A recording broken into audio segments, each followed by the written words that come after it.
What's such a boy for another reaction? In today's video, we have why do so many elite pass rushers have short arms by Brent Coleman.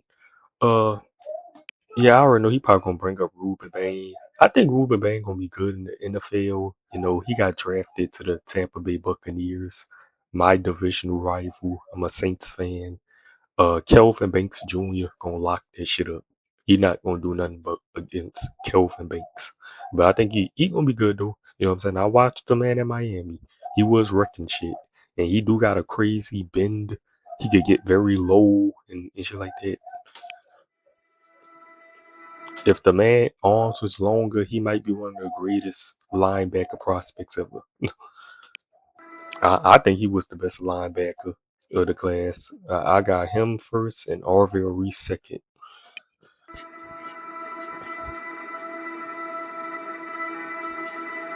Pass rushers come in all shapes, sizes, and skill sets. How y'all feel about David Bailey? That's David Bailey. You know, the nigga played at Texas Tech. Texas Tech already had good linebackers. They had Jacob Rodriguez and shit. And he played in kind of easy conference. Big ones, small ones, fast ones, strong ones. No matter what flavor you're looking for, you can find it here. I'm at the NFL Combine, obviously, which is where every single year the top players in college football converge to do team meetings, medical evaluations, and most critically for today's show, athletic testing. When it comes to the value of those physical measurements, the only thing that anyone can agree on is that nobody can agree on them at all. Does arm length matter? Does raw size matter? How about speed or bend? What is actually important here and what is not? These are all the questions we're going to attempt to answer today. So stick with me for today's show. Hopefully we all learn something together. And welcome, finally, to Indianapolis.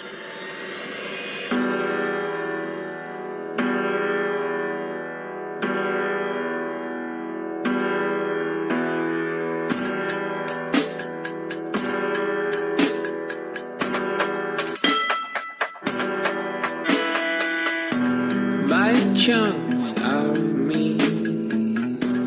You're a shark and I'm swimming.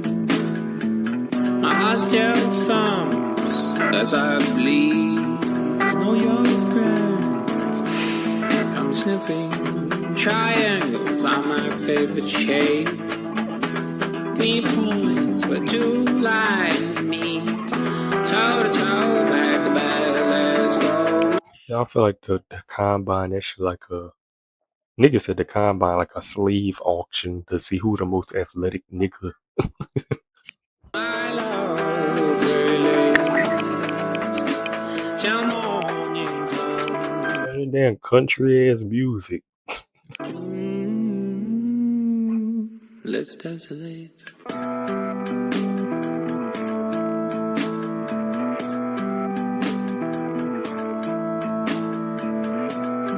I don't know. I don't know how to feel about David Bailey. Y'all should have took Orville Reese. I ain't gonna lie.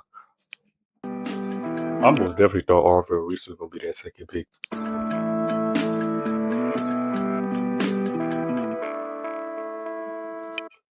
And the Giants should have took Caleb Downs, but it's like Orville Reese is like, damn, he slid this far. He was probably like the best player, so the Giants just took the best player that was on the board. But I feel like Caleb Downs was the best player in this draft. Like Caleb Downs is a defense changer. Like look at these other safeties: Kyle Hamilton, Nick Emmanwori. Like, So, to begin today's show, we might as well start off kind of measuring the elephant in the room here. Arm length. How much does it actually matter? TV pundits, coaches, and GMs like to emphasize every single draft season that the longer your arms are, the higher the likelihood of success as a pass rusher. But if you look at the top 10 edge rushers in pressures every single year for the last 10 years, and you look at the average measurables of those players, so essentially the average measurables of 100 of the best pass rushing seasons in recent memory, that arm length philosophy is kind of an exaggeration. In fact, all of the measurables tropes are a little bit exaggerated. The overall average measurables for those top 10 edge rushers were somebody who's 6'3", 262 pounds, with 33 3/8 inch arms, a 1.63 10-yard split, a 7.02 3-cone, a 35-inch vert with a 120-inch broad, and an overall relative athleticism score of 8.77, which is good, very good, I would even say, but not necessarily elite. Like, this is not a freakish athletic profile at all. And even when it comes to just arm length, 6'3", 262. That's freak athletic, gang. I don't know what you talking about, white boy. 33 and What you talking about? 3/8 inches is only 46th percentile among all edge rusher prospects in the last 2 decades. That's what Joey Bosa measured in at, as well as Ryan Kerrigan and Jabal Sheard, if you remember him from back in the day. So just zoom out real quick. We're looking at 100 of the best edge rusher productivity seasons in the last decade, and the average arm length That nigga Will Anderson different. for those rushers was considered technically on the shorter end. So knowing that fact, why do we care about length so much? My theory, at least, is because this entire time, length has been getting conflated with power. Most of those edges in those top 10 pressure seasons since 2015 are power-based rushers. They all have different heights and weights and arm lengths, but That's Daniel Hunter. Daniel Hunter. What the fuck, gang? most of them still rush the same way, and that's just Yeah, that's by Hunter. running through a tackle's rib. But CJ Stroud, you sold these niggas, bro. There's no way these niggas ain't win the Super Bowl. Like, gang, you sold these niggas. These niggas supposed to been in that Super Bowl. You sold the fuck out these niggas. Cage. And believe you me, there is nothing that an offensive tackle fears And these niggas got Caden McDonald from Ohio State at DT. Like, gang, the rich get richer. more than someone who can do that. If you've got power as a pass rusher, everything else will work better off of it. Speed, bend, finesse, all of that is going to be made more effective if you have that foundation of just Like, gang, these fat old linemen can't beat these strong niggas. Like, this fat versus power, fat versus muscle. Like, the old line's getting weaker and these linebackers getting stronger. Like, pocket collapsing physicality. Listen to Teron Armstead speak about it in a room full of other college and NFL offensive linemen when I went down to O-line masterminds in Dallas 2 summers ago. This is a power game. This is a power sport here in the trenches. So you can't stop power if you're not able to anchor against power. There's no reason for a D lineman to go to anything else. So as you train and as you work in your stance and in that first initial set, you got to continue to work and think stopping power, working that brace, without jumping out of your shoes, without lunging and all that. You can stop power. If you can have an anchor, you got a chance in this league. It's not probably, it is the most frequent move you're going to see. You're going to see bull rush. I say over and over again, these guys learn all these moves on these bad. Shit look cool on Instagram. They first day of training camp, bull rushing. So we got to get ready to stop that. Luckily for people like Ruben Bain, Joey Bosa, Ryan Kerrigan, and even more recently Aiden Hutchinson, length is not a requirement for having power. Now, that being said, it is nice to have long arms, don't get me wrong, and if you yeah, I ain't know these niggas really had short arms like that. So yeah, Ruben Bain should be good. You know what I'm saying? But he just ain't doing this against my Saints though. do possess length and power at the same time, you can do stuff like this, and it's going to look easy every time. But by no means can only rushers that have 34+ inch arms put Prime Cam Jordan was different though. I ain't gonna lie, that was different. together a highlight tape like that. Just watch literally any game of Baines at Miami and you will see example after example after example of him bringing his power to bear. And mind you, he's going against tackles that are longer than him most of the time. But the dirty little secret about all of this is that just like in combat sports, long arms don't You could just push the off him. inherently make you a good striker. Quickness, accuracy, and technique do. Take this rep from Bain as an example. This is a sack he got against Texas A&M tackle Demetrius Crownover, who's also going into the NFL this year, by the way. And Crownover measured in with a verified arm length of almost 35.5 inches. That is almost a 5-inch advantage over Bain. But it didn't really matter because Bain actually knows what he's doing. Just look at how he gets out of his stance here. There's no false step with either his lead foot or his trail foot. He's just locked and loaded from the start, no wasted movement, and he's putting both of those feet into the ground to generate force. He's not just trying to Why the fuck the old line, why did they start backpedaling like get off with one leg. bad technique right there, I ain't gonna lie. He's using every muscle he's got to get moving here, and the angle of his approach starts out super wide. That's also by design. He wants to show a speed rush first here. Safety is my favorite NFL position. I love safeties and linebackers second. I ain't gonna lie. I love linebackers too.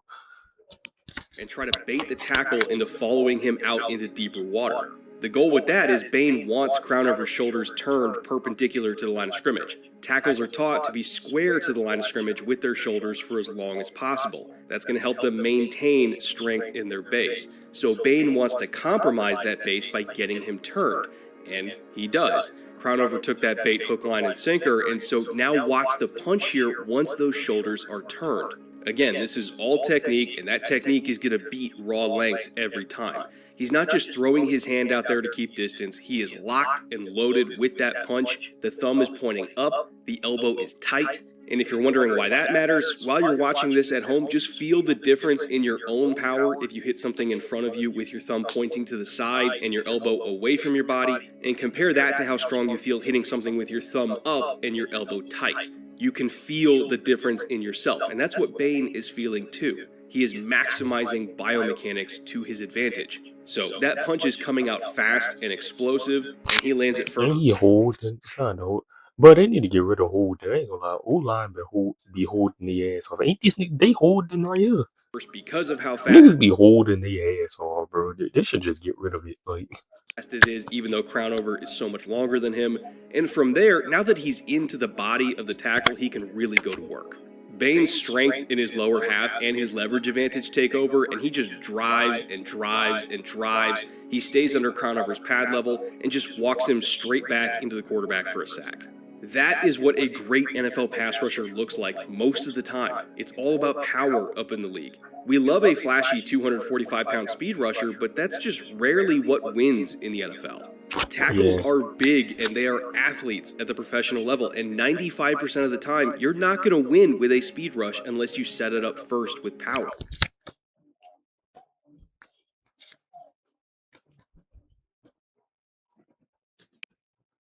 And if you cannot do that, if all you have in your bag is speed and finesse, then you really just have nothing, because NFL tackles are going to sit on that speed rush all day long, and they're not even going to worry about your power. Vic Beasley, Barkevious Mingo, Shane Ray, I mean, the history of Marcus Davenport. The NFL draft is littered with those guys that maybe had a little success here and there, but it wasn't long-lived in the league because they didn't bring anything to the table other than speed. Even Dwight Freeney, maybe the best speed rusher of all time, he still weighed 266 pounds. I don't think people realize that. Like, sure, Freeney was short, but he was big. As Nick Saban once said, boxing has weight classes for a reason. Big people, generally speaking, are going to beat the shit out of small people. It just kind of is what it is. Again, going back to those average measurables for the top 10 edge rushers in the last decade, it was 262 pounds, guys. Most of the edges that are significantly smaller than that just don't work. To me, the checklist starts with size and physicality. Like, that is the very first box in the flowchart. And from there, they just need to have enough burst to threaten the tackle with speed, and enough technical proficiency to land a good punch, and enough fluidity and balance to be able to flatten around the corner and finish the rush. I'm not asking you to be Gumby. I don't need you to have Dwight Freeney's first step, as nice as that would be to have, obviously. I just need you to be functional in those areas. But the true foundation of I think they got their Levante David replacement. The grade, the thing that is non-negotiable if you want to be an every down starter in this league is that you have to have power. If you don't, do not pass go, do not collect $50 million a year. Now, all that being said, I do have a couple more notes to give on some other sort of kind of measurements that get brought up this time of year and how much they may or may not matter. But before I get to that, we're all going to pay some bills right now as a family because traveling to the Combine for a week is expensive. So to the fine folks at Factor. Now, there is one more measurable I want to bring up today that maybe hasn't been discussed as much in recent years, but I think it's about to become skip that ad. I don't give a fuck. Gang, why you got a goatee with no mustache? Gang. Cut that off. Very important. That's ass. As the NIL era continues in college football, and that's age. The NIL era has completely changed the age at which guys are coming into the league. They're making more money in college, so they're less incentive Yeah, they stand. To jump to the NFL early before their development is over. And that has spurned a raging debate about how old is too old for a prospect. And also, does age really matter when it comes to the contractual ramifications of an older prospect starting their NFL career when they're 25 years old? I caught up with Hakeem Yeah, that nigga Mensador, he 25. The other Miami linebacker that was with Bain. Mensador, who is going to be one of these 25 Yeah, Mensador, I just year old rookies and is one of the best players in college football, to get his perspective, not just on how NIL impacted his development for the league, but also, honestly, how his age might actually be a positive as a prospect, not a negative. So when I got into college in 2020, no NIL.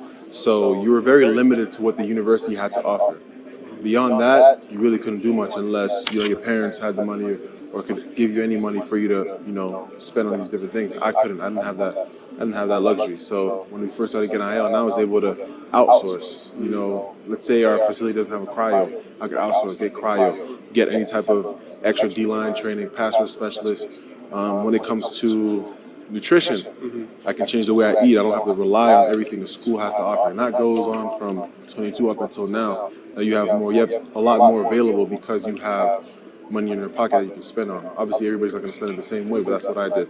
So you feel like NIL actually enabled you financially to be more prepared for the NFL because you can invest more in your body. 1,000%. If it wasn't for NIL, I don't know if I would be in the same position because I outsource a lot. I have a lot of people who've helped me. So man, that nigga was in college since 2020 though. That's crazy though. But I think Mensador gonna be fine. He was wrecking shit too at Miami with Bain. If it wasn't for NIL, I wouldn't have got some of the help that I got, which tremendously helped my improvement.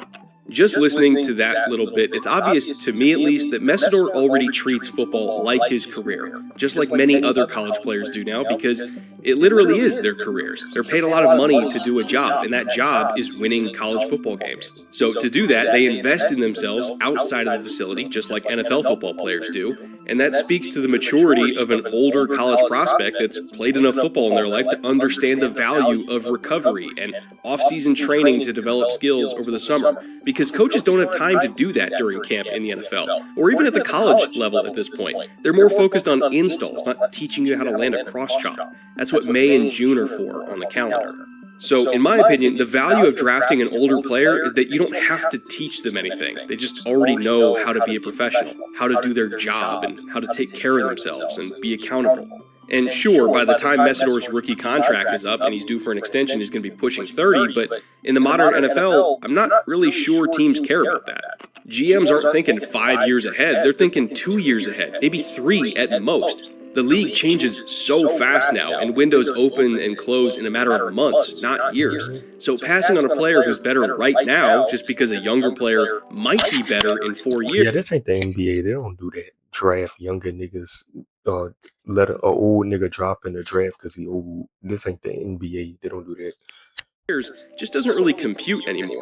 Yeah, that shit don't make sense in the NBA either. Niggas dropping in the draft because they 25. That's what they gonna That's probably what's gonna happen to Yaxu Lindenberg. Not to mention, contracts at certain positions like edge are scaling so fast that if it takes a 20 or a 21-year-old prospect 3 full years to develop enough to be as good as Messidor is right now, then you aren't really getting any surplus contract value. By the time they're good enough to warrant a high-dollar extension, well, it's time to... Ain't that the linebacker? That's the linebacker the Saints just got, Tyree Wilson. Do that extension. You burned almost all of their rookie deal just waiting for them to turn into a player. That nigga, let me see.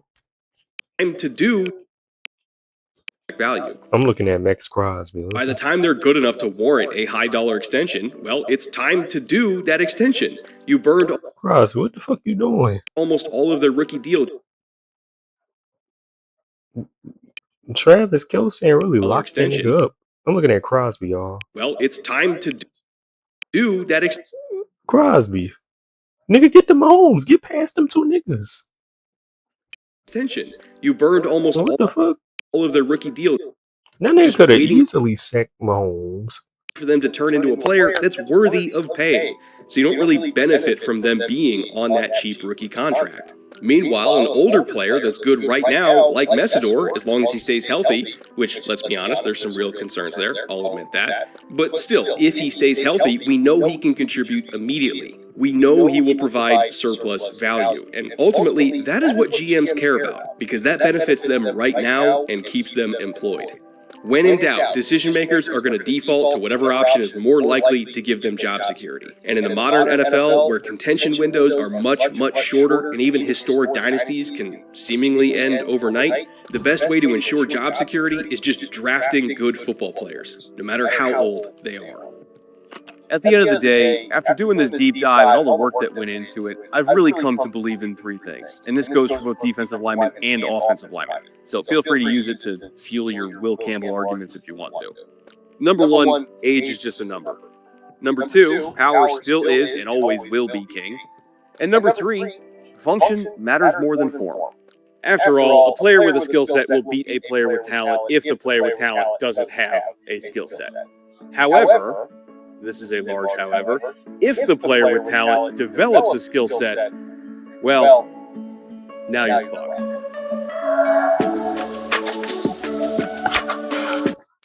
Make sure to like, comment, subscribe, and about Deuce's amazing video. Yeah, I think Ruben Bain, you know what I'm saying? I think he's gonna pan out in the NFL. Just not against my Saints though. He just ain't gonna have good games against the Saints.